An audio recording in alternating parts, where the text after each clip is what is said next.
Yar, my hearties, welcome into this video.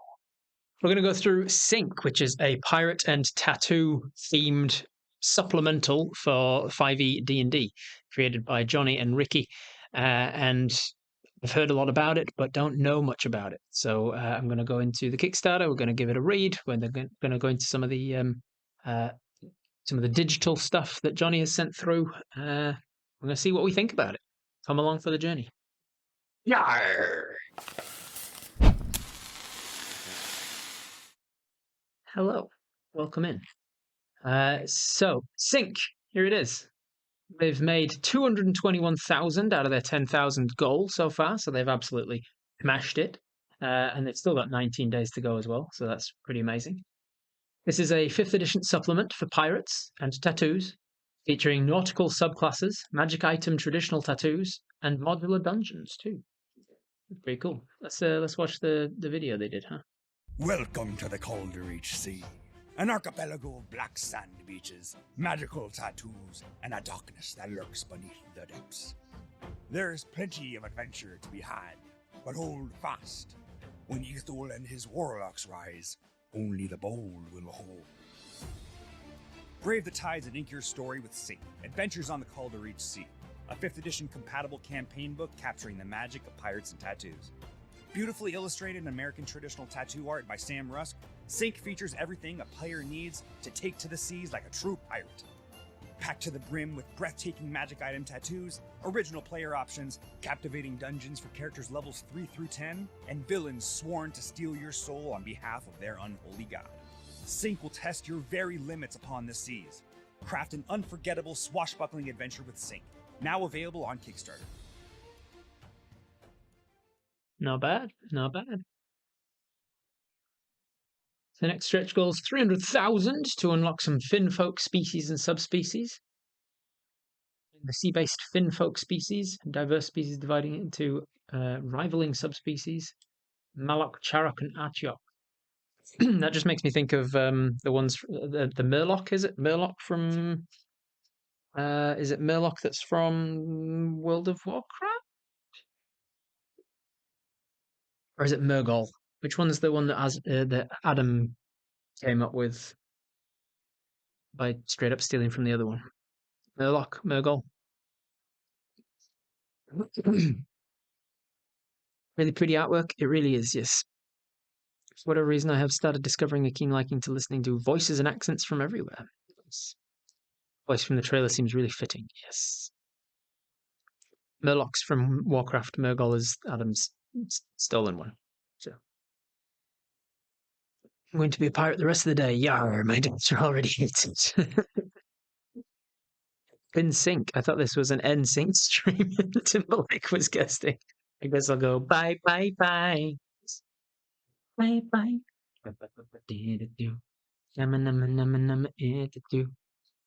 You go crazy, but it ain't no lie. I wonder if you can play a pirate Justin Timberlake. What's inside the book? It's over 200 pages, has 4 new nautical subclasses, 6 modular dungeons, 50 plus badass magical item tattoos, and warlock pirates and eldritch horrors. Nice. Think your story. Sync! Adventures on the Calderreach Sea mixes the swashbuckling world of pirates with breathtaking American traditional tattoo art in this wonderful blend of visuals and story contained in one incredible supplement. Featuring Sam Rusk's incredible tattoo designs, this 200-plus page 5th edition supplemental book contains everything you need to sell a captivating pirate adventure for tattoo lovers everywhere. You see, this is interesting as a Kickstarter because I have zero desire to ever get a tattoo. I have no interest in tattoos whatsoever. I don't think that they don't interest me. They don't disgust me, but they don't tickle even the smallest part of my brain. I have no interest in it. But I fucking love pirates. I've always had a thing for pirates. Like, as a kid, I learned about the different elements of a ship and the different roles on a pirate ship and the era that pirates were golden for. And it was just like, I love pirates. And so having a supplement that's all about pirates and tattoos, I'm like, I'm in, because I don't give a shit about the tattoos, but I will take those pirates. I'll take all of those subclasses. I'll try and squeeze them into any particular game that I'm running. In fact, thinking about it, in about 2 weeks' time, I'm going to Melbourne for PAX Australia, and while I'm there, I'm doing a private Sanctum, one of my private paid games, and that game is taking place on the sea. So I might even genuinely steal some of these piratey things in subclasses and just inject them into the NPCs of that particular private game. That's pretty fun. Great for fans of Pirates of the Caribbean, One Piece, and Black Sails, or fans of Our Flag Means Death. The book, Sync captures the magic of D&D 5e pirate campaign in the unforgettable archipelago setting of the Calder Sea. Inside is stunningly illustrated pages. You will find 50 plus magic item tattoos to empower your characters. Player options like the Mistbreaker Ranger and Spellskin Wizard. Spellskin Wizard. There you go. There's a wizard that's spellbook is all over their skin, just from the name alone. Subclasses and the Born and Sea Gnome species. That's pretty cool. The Soul Link expanded hit die mechanic to make your dungeons and encounters fresh and exciting. That's pretty cool. Throughout this book, you'll uncover the mysteries of the region while fighting back against the influence of the eldritch, fiendish god Ygathul and his dark armada. Fend off the Dread Admiral's lieutenants from stealing your souls and defeat anyone else in your path to cleanse the Calder Sea of these dark forces. Befriend colourful allies, discover powerful magical tattoos, and brave the wrathful tides to chip away at Ygathul's power and restore balance to the region. Sync actual plays. It's Critical Role played it on their Everything is Content channel. That's cool. Ahoy! Set sail for an evening of adventure with Marisha Ray, Taliesin Zaffy, joined by Johnny Stanton, Sam Rusk, and Game Master Rick Esquivias for a swashbuckling game of Sync. This stream, we watched their stream. So welcome to tonight's very special episode. We'll just watch all of this. Everything is Content. We'll just quickly watch an hour and a 37-minute film of that, and then we continue with Kickstarter. Pixel Circus also did an actual play.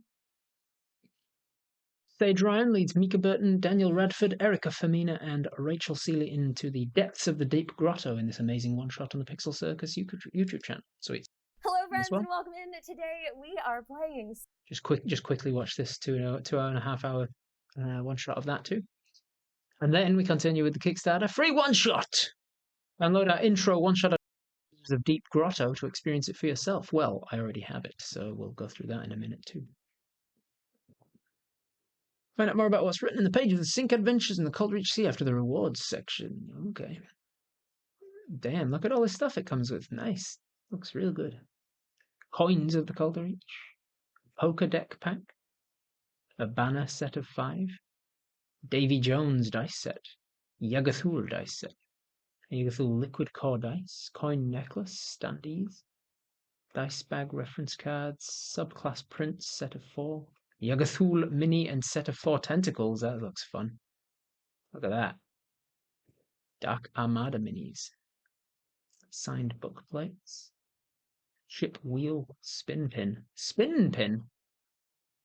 A Sync playmat. Nice. Ceramic idol mug. Holy shit, there's a lot of stuff that you could get as extras. Extras and add-ons. Print and play PDF. Digital edition. Hardcover book. All sorts of shit. Alright. Damn, look at that. Look at all this bounty. Jesus. $750. And you get all this with it. Game Master Live Game for $1,300. Play in a Sync game run by the creators. That's pretty cool. For $2,600, you can get a tattoo from the artist of Sync, Sam Rusk. Holy shit. Should I do that one? Ships to anywhere in the world, apparently. I should hope their ships go anywhere in the world, because they're pirates. So they wouldn't have good pirate ships if they didn't go every ships. Kickstarter up to get to the tattoo level. Yeah. Should I start a Kickstarter to get me to $2,600 so that I can get a tattoo from Sam Rusk? How much would I have to get in my own pocket to allow somebody to put a tattoo on me? I would not pay 2,600 to get a tattoo because I would have to be paid to get a tattoo. I really don't like the idea of having tattoos. New donation goal. Spellskin Tattoo Session by Sam Rusk. That's pretty cool. Plus Igathul Soul Horde Bundle and Elderwood Academy Master Tome. You ever wanted Sam Rusk to tattoo you? This is a perfect opportunity to travel to North California and make your dream a reality. In addition to this 4-hour tattooing session, you get the exclusive Master Tome GM screen and dice box by Elderwood Academy, also designed by Sam Rusk. That's pretty cool. Pledge to your breakdown. You've really done a lot of work on this. Good on. Add-ons. GM screen. Coin necklace. Blue Davy Jones set. Not bad, not bad, not bad. Alright. How far down are we? What's all of this? Stretch goals. What have they unlocked? This is what I wanted to read. I'm totally going to invest in this. I love tattoos and the ideas of using them as magic. This sounds amazing and awesome. Good. I'm glad to have inspired somebody to back it. All right, stretch goals. They got to 50,000. They got a PDF 5e plus 2024 compatible release. It's pretty difficult. It's something I'm having to be not concerned about, but aware of while I'm going into the writing process for the Viva La Dirtly Kickstarter for next year. I'm having to be aware of, like, we're right in the middle of a crossover into brand new rules, and so there'll be more and more people picking up the new rules and expecting any content to come out, even if it's content that has clearly been worked on for a long time. It needs to be compatible with the new edition because people will expect it. So it's pretty good of them to consider that. 2024 compatible setting book, release it a few months after the release of the 2014 core rule set PDF. Unlocked 75,000 player's guide handouts. Give your table every opportunity to succeed on the high seas with the player's guide to the Coleridge Sea, player specific handout for the character creation, preparation, and world lore knowledge. Unlocked 100,000 alchemy VTT. Take your fight to Igathul and his Dark Armada on the Alchemy VTT platform so you can experience the beauty and dangers of the Coleridge Sea in your virtual games. So it's unlocked that it's going to be on the Alchemy VTT. That's pretty cool. Corsair's mini set. Physical set added to Grimskar's Bounty Bundle. STLs added to the Digital Deluxe and up. We'll expand the miniature and STL offerings to sync subclasses. College of Tide Songbard. That's the one that's all about sea shanties, I think. The Buccaneer Fighter. I'm looking forward to knowing what the Buccaneer Fighter can do. Spellskin Wizard and the Mistbreaker Ranger. Mistbreaker, what's that going to be about? What is a Mistbreaker Ranger going to do? Is it going to just be like a ranger who's like super good on the ocean and so can like see through the fogs that come off of like stormy seas and things? Sea fog, yeah. Mistbreaker. Like have some abilities that you can shoot into the fog and allow all of your allies, they can choose your proficiency bonus number of allies around you within 60 feet or something, and all of you can see through mist and fog as if it's not there or something. You can treat heavily heavily obscured terrain as not as lightly obscured if it's caused by mist or fog or something like that. Maybe that could be something. Dreaded Rune Flayer Miniatures joins the party in miniature form. Grimskar's Bounty. A Rune Flayer? That sounds like someone's going to flay your tattoos off of your skin. Do you reckon that's what that is? A Rune Flayer? Makes me think of Mind Flayer, but obviously to take your runes off of you, take your magical tattoo runes off of you. Mistbreaker, probably be able to cast Fog Cloud. Yeah, I was thinking like in the same way as like a warlock, Great Old One or something, warlock of the Devil's Sight, can cast darkness on themselves, and then they can take the Devil's Sight invocation to be able to see through their own darkness.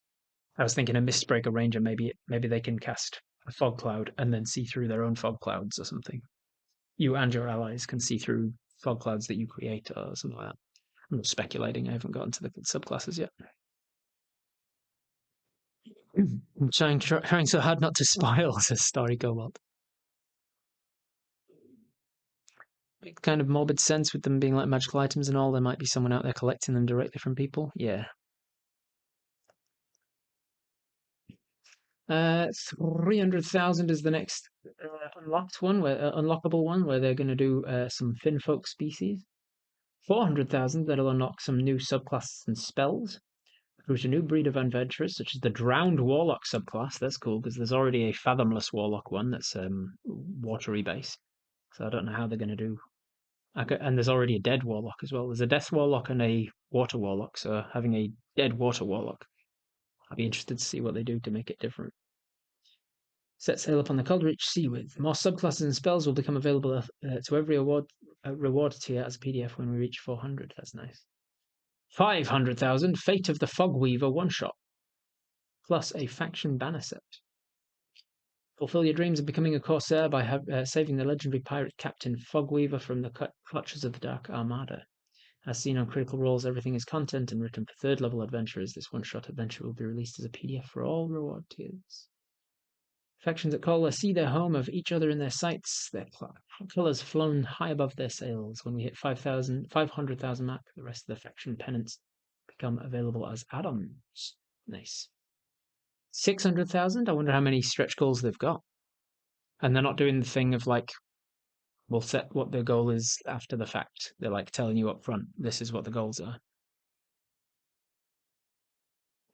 Aren't there at least two different undead dead warlock subclasses? There are, yeah. There's the death warlock and the dying warlock.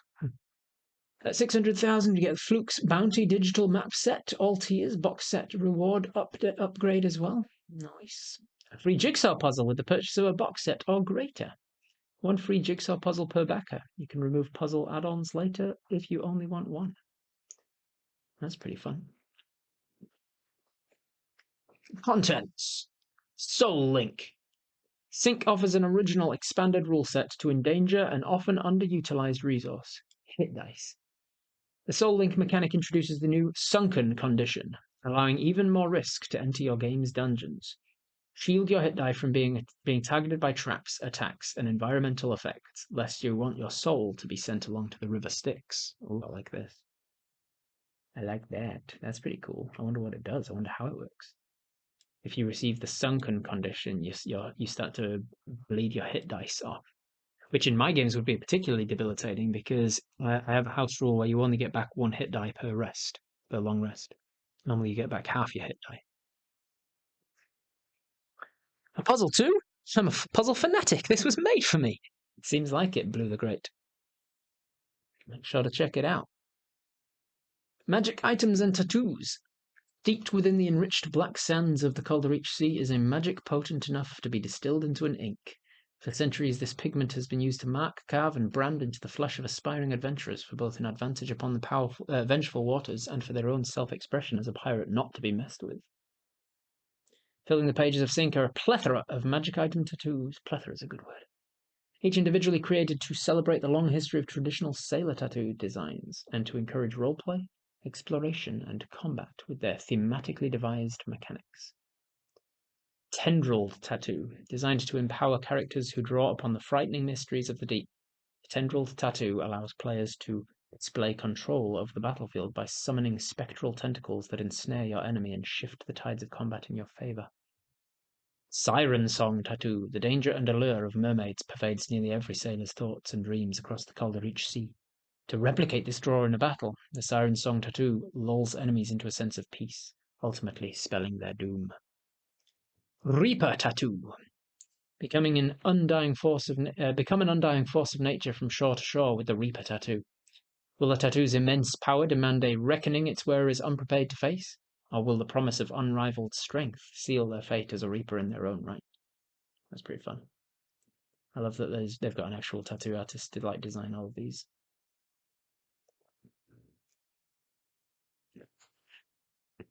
Someone explained plethora to me. It means a lot.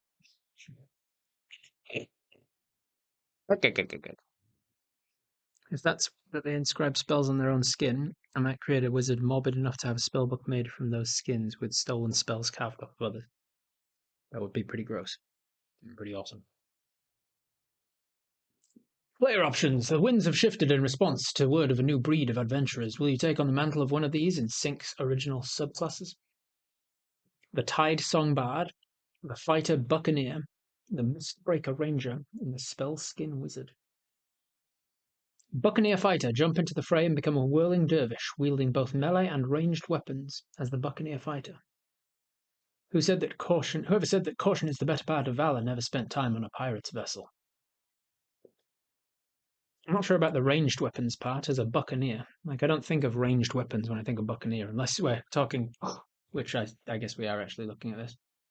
Looks like they've got pistols, perhaps.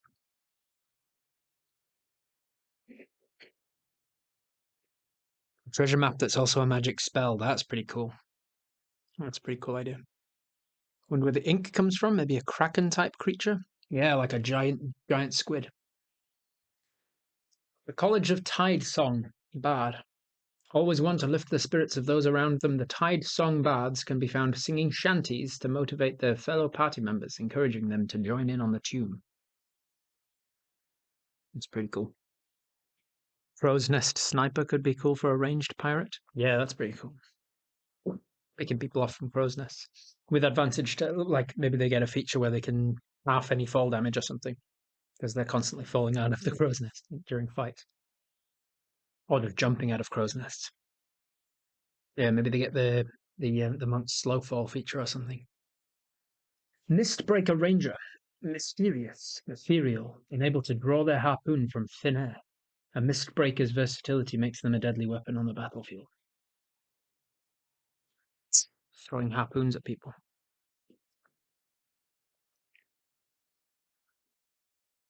Cool. I wonder if you're limited to specifically having a harpoon, though. Could you have any sort of javelin or spear or glaive or halberd or something? That would be a harpoon. Spellskin Wizard. Having mastered the art of tattooing to the point where their power emanates from the very ink on their skin, Spellskin Wizards have utilized their skills and bodies to expand their spellbooks, even to the skin of their allies. Ooh, interesting. I could also see that being an artificer rather than a wizard.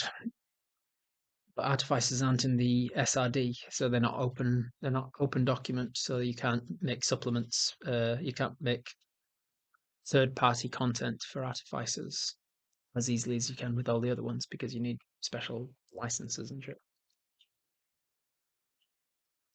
So maybe they were meant to be an artificer, and then they were like, "We're gonna have to make it a wizard." Fine line. Kickstarter launch, Kickstarter end. November, backer kit surveys are sent out. September, book release. September, files submitted to production. January, estimated production complete, shipping to the distribution centers. March, estimated start of fulfillment. Please note these dates are estimates. Timelines are subject to change. Between writing and art all the way through here. Design, proofing, manufacturing, freight, and shipping. Things take a long time, I guess. Inkificer, yeah.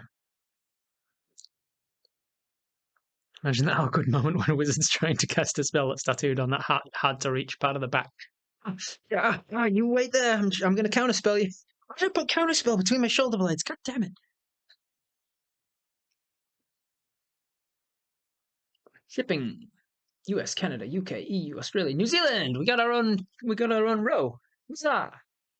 Oh, that's because we're more expensive than anywhere. No, Canada's actually more expensive. Wait, what? It's more expensive to ship to Canada than New Zealand? Rest of the world, $50. Jesus. Japan, Malaysia, Philippines, Singapore, Taiwan, Thailand, Vietnam. No VAT. 5% VAT.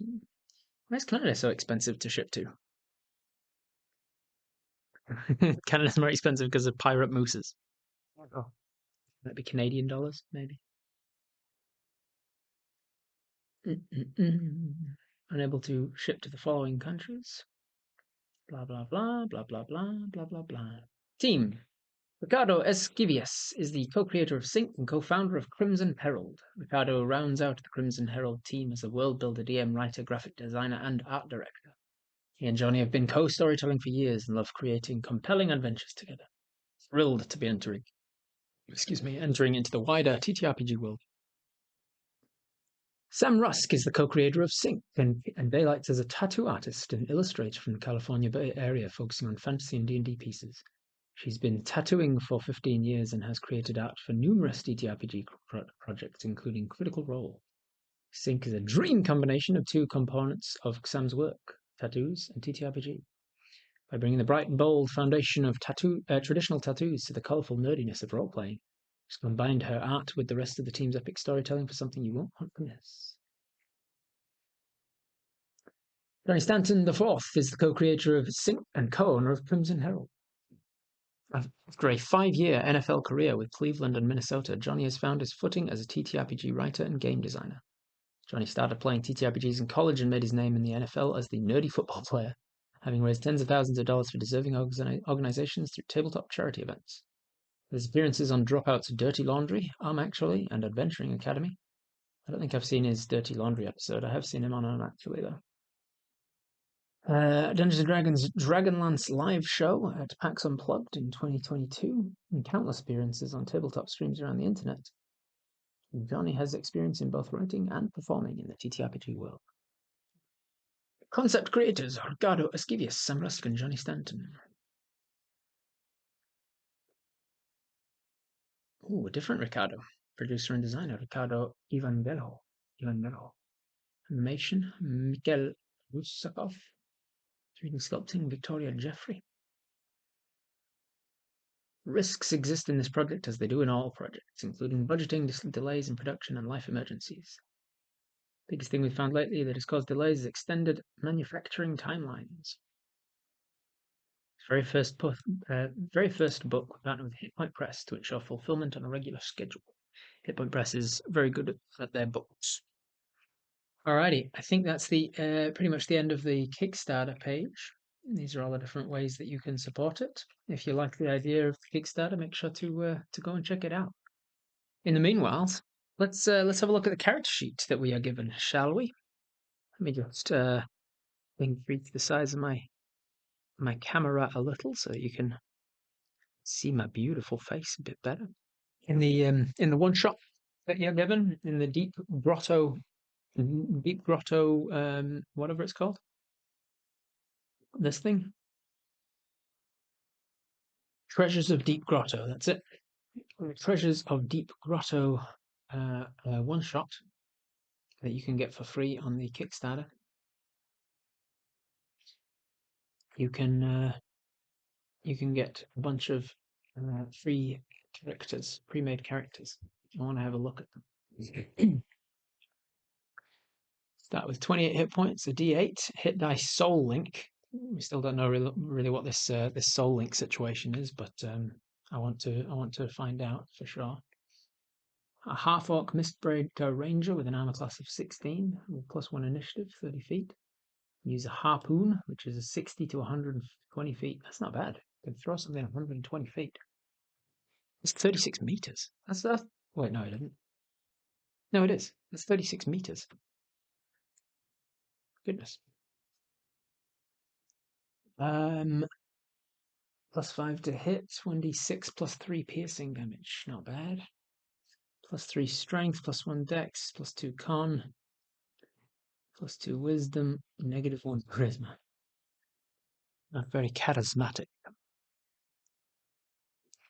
Look, the artwork in this, yeah, it's pretty nice, eh?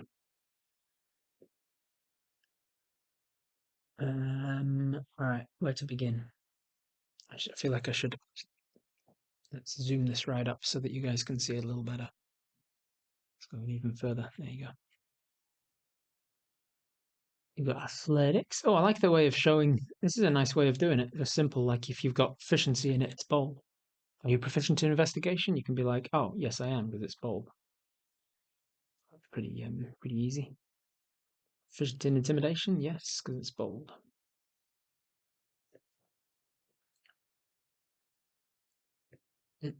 Let's see what some of the things they can do. 3 first level spell slots, +2 modifier, +4 a spell attack. DC 12 spell save. Cure wounds, as per usual. Fog cloud. Hey, we knew it. Hey, we called it. We said, I bet the Mistbreaker Ranger can cast fog cloud, and they can. Hunter's Mark, as per usual. Tether. You can create magical ethereal harpoons. When you hit a creature with one of them, you tether them. You summon a new harpoon each time you attack. The harpoon leaves a tether only if it hits. You can have up to 2 active tethers. Each tether can be attacked with an AC of 11, 1 hit point, immunity to poison and psychic damage. Broken if a creature takes an action and succeeds on a DC 11 strength check, or if a creature moves more than 120 feet from you. Destroying the tether deals no damage to you. When a creature is reduced to 0 hit points, any tethers connected to it are destroyed.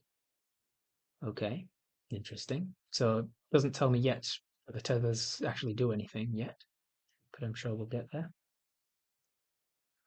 Summon a new harpoon each time you attack, and if you hit, it leaves a tether attached to the creature. It also doesn't specify exactly how that works. Like if I hit 2 creatures and get 2 tethers, and then I hit a third creature, can I voluntarily just drop one of the first 2 tethers in order to get a tether on the third creature? If I want the third creature tethered, can I choose to drop one of the other tethers? Does it cost me a bonus action? Does it cost me a reaction? Does it cost me nothing at all? Or can I not do it? Do I have to just be careful to be like, shit, now I need to break my own tethers? Not sure yet. Tethers. You can have 2 active tethers. I'm going to assume that you can probably choose to just drop one of the tethers to get another tether if you want it. Tidal Bond Storm. As a bonus action, each tethered creature must make a DC 12 dexterity saving throw, taking 1d8 lightning damage for each harpoon tethered to them on a failed save, or half as much on a success. So you can actually hit hit one person with 2 tethers. So you can hit 2 tethers with them and then hit them for lightning. They would need to make a DC 12 dexterity saving throw, which isn't a lot, but I feel like that's probably based on your spell save, right? And as your spell save went up, their dex save would probably go up as well, right? Taking 1d8 lightning damage for each harpoon tethered to them on a failed save, or half as much on a success. I don't know how you're successfully avoiding the lightning damage of a harpoon that's tethered to you and stuck into you. How are you avoiding? You see me tether you with a rope, and I'm holding onto the rope, and then I send lightning up the rope towards you, and you see it coming and try and dexterity out of the way. It's tied to you. It's tethered to you. You just take the damage. I would probably have I don't know. I probably would have just made it that they can just take 1d6 lightning damage, and there's no save against it.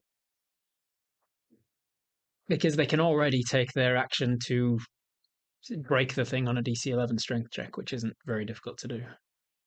Or just attack it, which is also not hard to do, AC 11.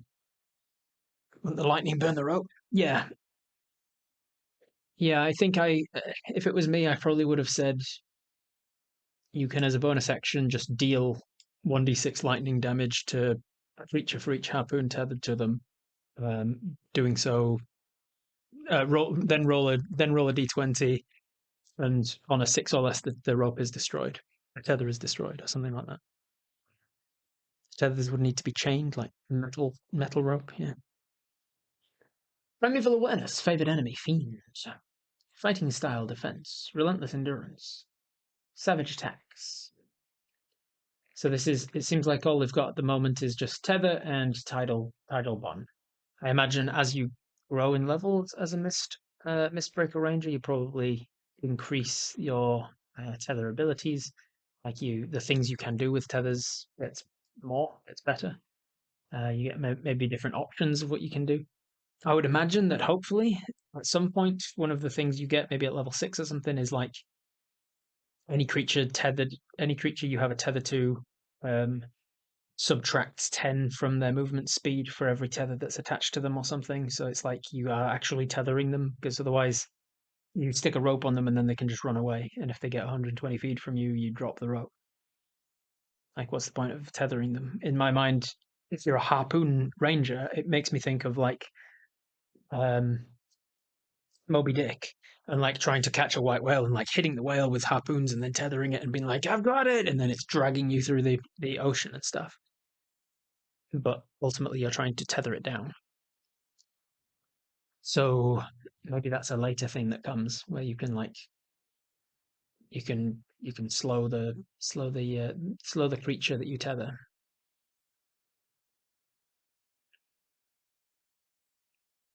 At the moment, it's just a way to do extra damage to them and a bit of fun and flavor, really. And I don't know why it's 2. Why is it 2 active tethers? Is that based on proficiency bonus, probably?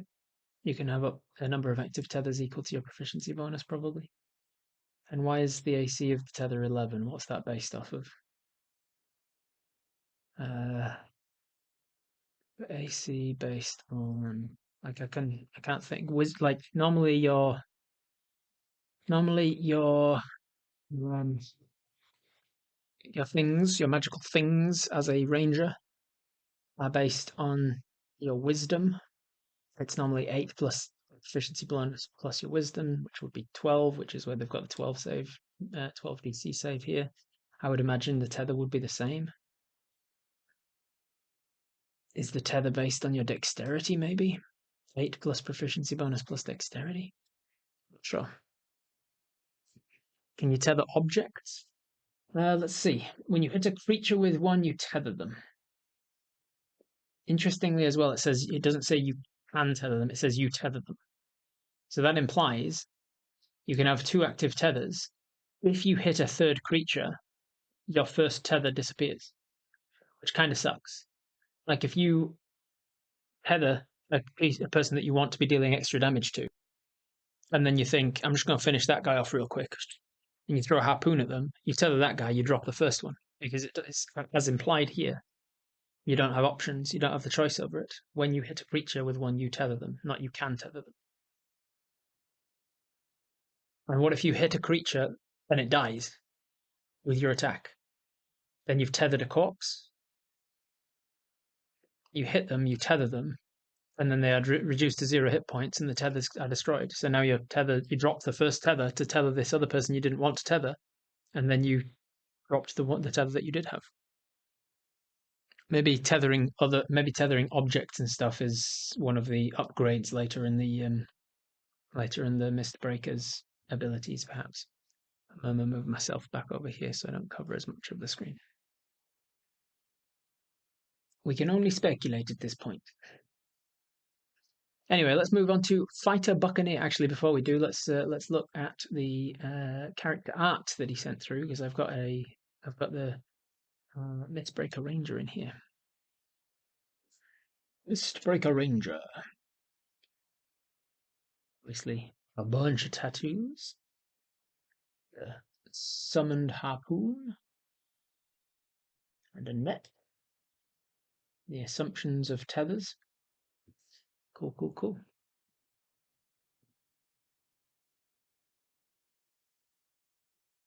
I think it works like fishing. If the creature dies from the tether attack, it gets reeled in and added to your inventory. Alright, Fighter Buccaneer. Buccaneer Fighter level 3. Hit die, Soul Link. I really want to know what this Soul Link stuff is. Fighter's only got a 14 armor class. That's not great. Plus 3 initiative. Hand, crossbow, and rapier. It's not got a good strength, but he's dexterity-based fighter, obviously. Constitution, intelligence, wisdom, charisma. Not so bad. Not so good, not so bad. A lot of intimidation on this team. Alright, give no quarter. When you choose this archetype at level 3, you gain the ability to overwhelm your opponent from all angles. After you use your action to attack with a one-handed weapon, you can make an additional attack with a ranged weapon you are holding, or reload a ranged weapon with the loading property. That's pretty good. So after you use your action to attack with a one-handed weapon, it does not say melee weapon. So if you are, after you use your action to attack with a one-handed weapon, you can use an additional ranged weapon attack. Or reload. So you could take a shot with a one-handed hand crossbow, then reload it immediately. Which means that when you get to 5th level and you have extra attack, you can shoot a crossbow, reload it, shoot it again without taking the crossbow expert feat.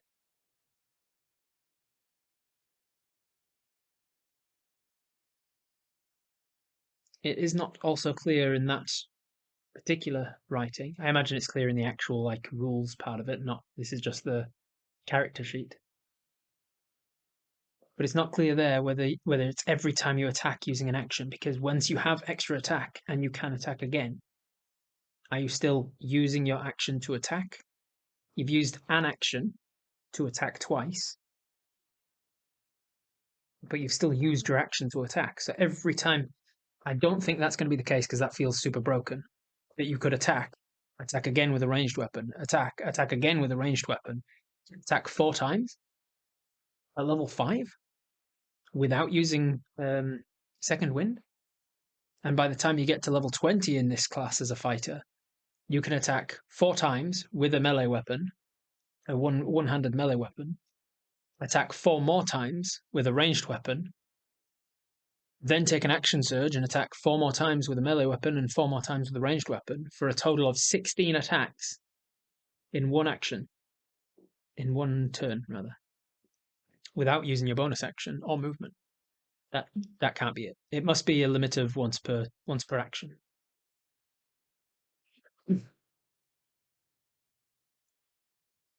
Still pretty good though. An extra attack at level 3. Can't reload a second time though. I mean, why not? Like as it's written here, you could. But I think that's just because they've simplified it for the sake of the character sheet, because they're like, you're only level 3 at this character sheet. There's no point talking about all of the minutiae of what happens at level 5. You're not level 5, you're level 1, level 3. In the rules where it explains the feature, I'm sure it actually goes into those details. One turn in combat can be an hour long. Shoot a multi-bullet weapon 4 times. Yeah, true. You just have a pistol that's got a chamber with 6 rounds in it, and you go bang, bang. You can as one action, and then bang when you get extra attack. Doesn't require reloading. Interesting. Feels very, very, very powerful, especially because it doesn't put any limitations on ranged weapons. After you use your action to attack with a one-handed weapon, you can make an additional attack with a ranged weapon you're holding. So you have to be holding a one-handed weapon and a ranged weapon if they're not the same thing. So a hand crossbow, or even a light crossbow. So they've got hand crossbow, which is a D6, but you can also use a light crossbow, which is still a one-handed weapon, I'm pretty sure. Is a light crossbow a one-handed weapon? And a light crossbow is a D8.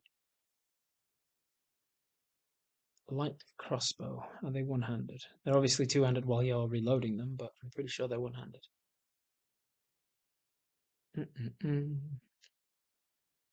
Equipment. Crossbow. Light crossbow. They are two-handed. Light crossbows are two-handed. Hand crossbows are one-handed. Okay.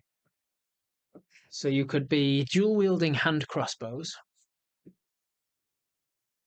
and go bang, bang.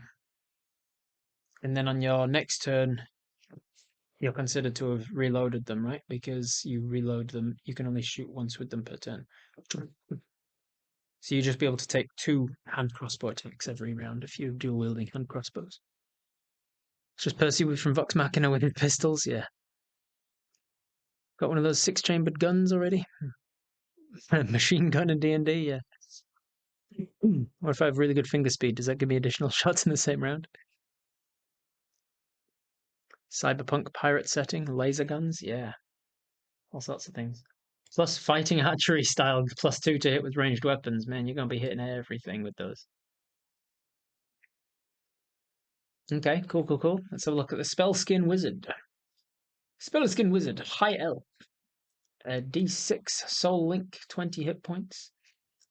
Dump stat strength, great intelligence, of course. Con and dex pretty good. Wisdom, yeah, normal stats for a wizard. Sleight of hand, arcana, investigation, perception, medicine, intimidation. Another intimidation. Everybody in this team has intimidation. Sorry, you can't see it for my stupid fat head.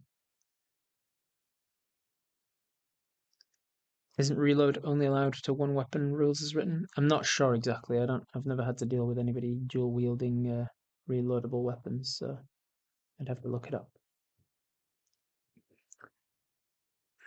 Good pirates need intimidation. Yeah, they are pirates, so intimidation works for them all. Makes sense. All right, what's this wizard got? 4 first level slots, 2 second level slots, a +3 modifier, +5 spell attack, DC 13. He's got Firebolt, Mage Hand, Message, Shock and Grasp, Mage Armor, Magic Missile, Shield, Thunderwave, Invisibility, and Misty Step. All very good spells. None of them new. I don't think this this supplement didn't mention anything about like new piratey themed spells. So I don't think there's the new spells.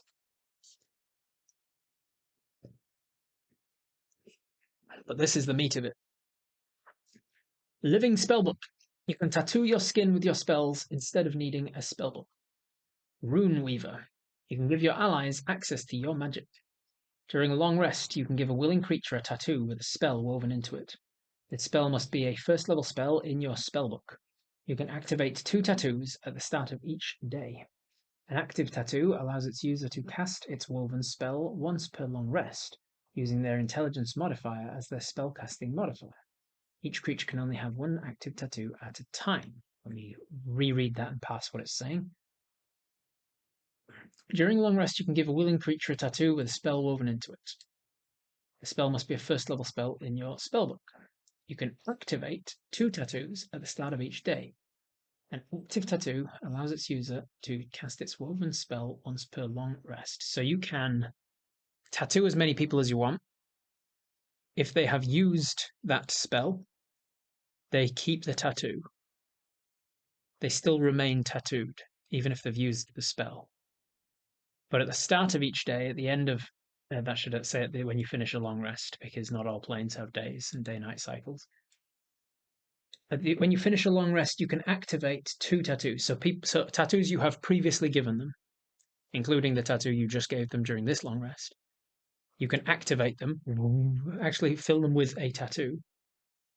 And then an active tattoo allows its user to cast the woven spell once per long rest. Once between long rests, that should say, because otherwise you can, as written, you can only cast it during a long rest. Using their intelligence modifier as their spellcasting modifier. Which is not the great, like, that's not, it should be like using your intelligence modifier as their spellcasting. Because if this way, there's no point giving a spell to like your barbarian friend or like, I suppose you could give them like shield or something that doesn't require a spellcasting modifier. Yeah, I suppose so. Each creature can only have 1 active tattoo at a time. There'll be a tattoo at 20 to 2. Rat-a-tat-tat-tat-tat-tattoo. A dragon will come and beat his drum at a minute or 2 to 2 today, at a minute or 2 to 2. And my stolen spellbooks, yeah. Can't disarm this wizard of their spellbook. Although that has some serious implications. You get put under arrest and they're like, hey, we need to disarm you of your spellbook. Where is it? And you're like, it's right here, baby. And they're like, okay, then we're going to have to scratch all of that off of you.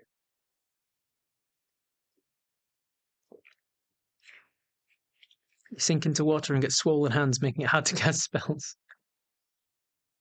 You could give your team magic missile. You could, yeah, that doesn't require a spellcasting modifier, I suppose. Could disarm them. Yes.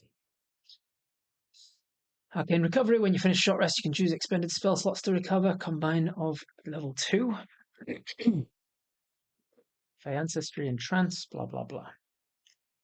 Can they just get someone to tattoo breaks of the magical designs to destroy the spell, though? Breaks of the magical designs?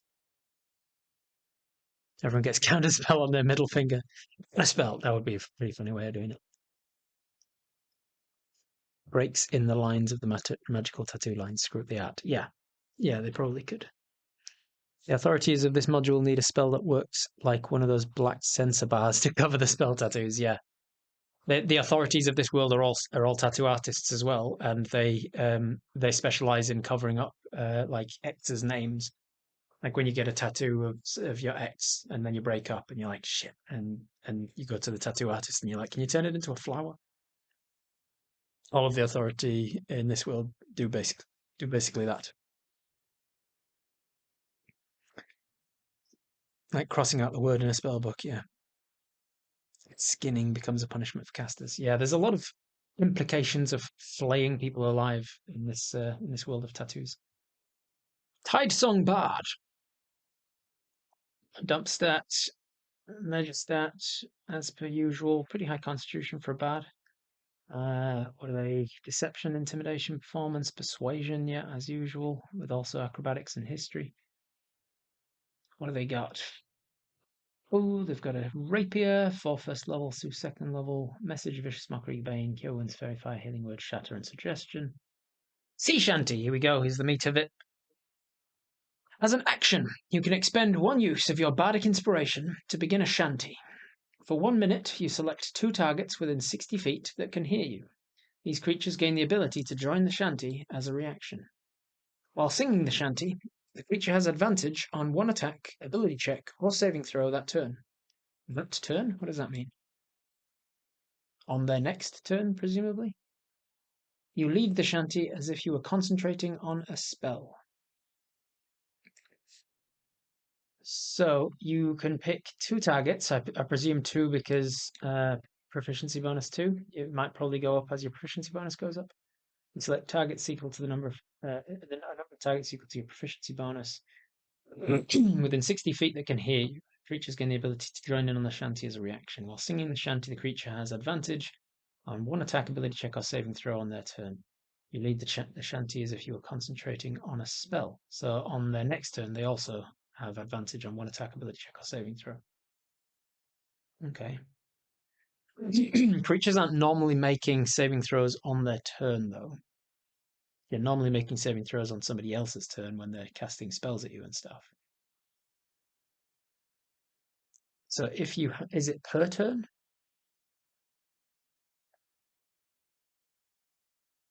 If it was per turn, then that's pretty goddamn powerful because you can attack on your turn with advantage. Then when the person you're attacking tries to leave your melee range, it's now their turn, and they've incurred another attack, so you can have advantage again. and then the next person goes and casts a spell at you and makes you make a saving throw. So you have to have you can use advantage on that again because it's another turn. So it must be per round. The creature has an advantage on one attack, ability check, or saving throw per round for 10 rounds while you're concentrating. That's pretty good. That's really good. I would also wonder if there is a mechanical, like if they have written or considered the implications of you having to sing a sea shanty while doing it. Because the implications to me mean that you're using your voice. And so what I would say is that you are now incapable of casting anything that requires a vocal or a verbal component to it. Because you're concentrating on singing. Does the shanty give them disadvantage on something else, like they can't concentrate on a spell? It does say you lead the shanty as if you were concentrating on a spell. So yes, if you cast another concentration spell, you can't concentrate on your shanty anymore.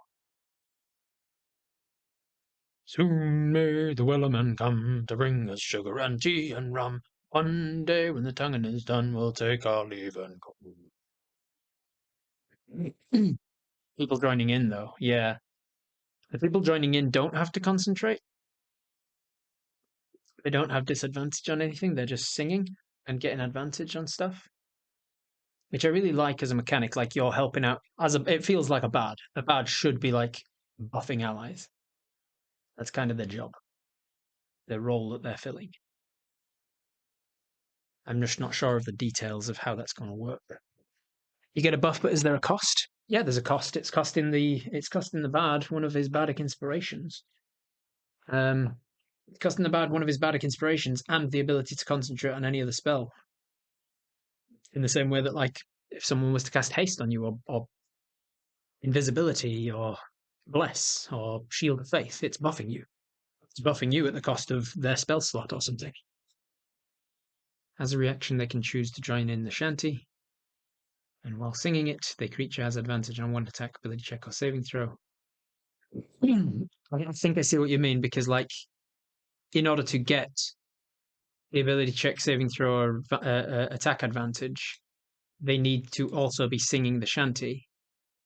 And while it doesn't say they are concentrating on the spell by singing the shanty, it does imply that they can't use their voice for anything. So if you, as the bard, try to buff your druid or your wizard or your cleric, and they are usually a spellcaster and need somatic verbal components, if they choose to use a spell that uses verbal components, do they have to stop singing the shanty?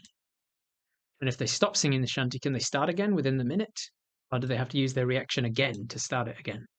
I got a lot of questions. I want to be able to actually read the actual mechanics of this and not just the implied parts that come from the character sheets. Anyway. They use their reaction in order to join, yes, but do they have to keep singing? Also assumed that if you're in an area of silence, or you choose somebody who's gagged or mute, they can't join in the spell, and so they don't get the bonuses. It's reactions, so could they do action with the spell with vocal and then reaction to join the shanty? Maybe, yeah. Then you've not got your reaction because you've used it. Maybe the others' verbal components are like when you sing along to a song but you don't know the right words, so you just use their own verbal components for that bit. I like that. I thought you were going to say like when you just drop out and drop back in again because you're not the one who's like the call and response. Because in a sea shanty, there's usually like a call and response. Hey ho, hey ho, da da da da da da da, oh da da da da da da.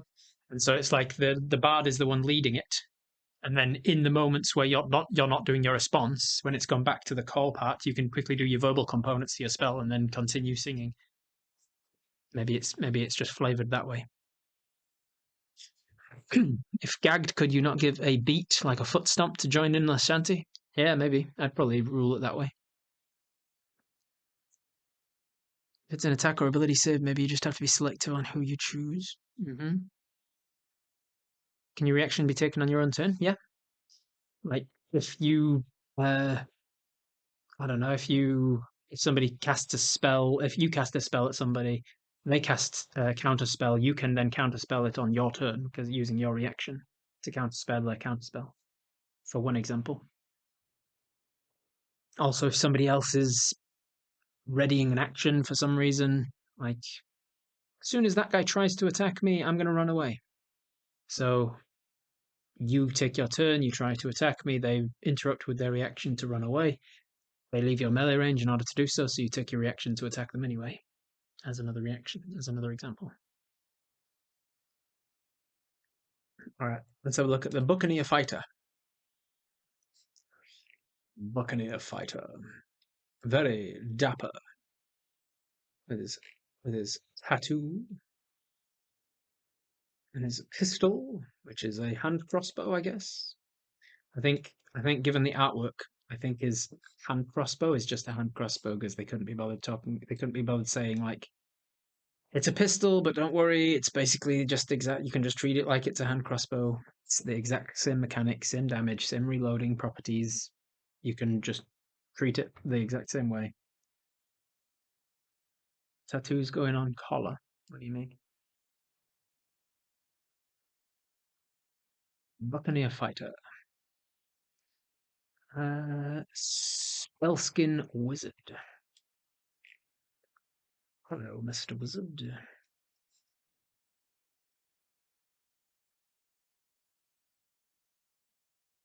I like the yellow glow that's coming from the fire. That's cool.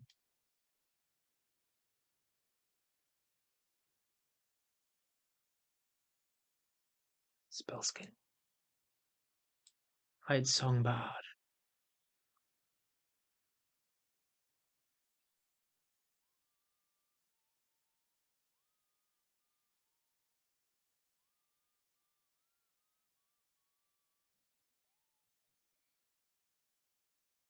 Egathul statue. Hello, Egathul.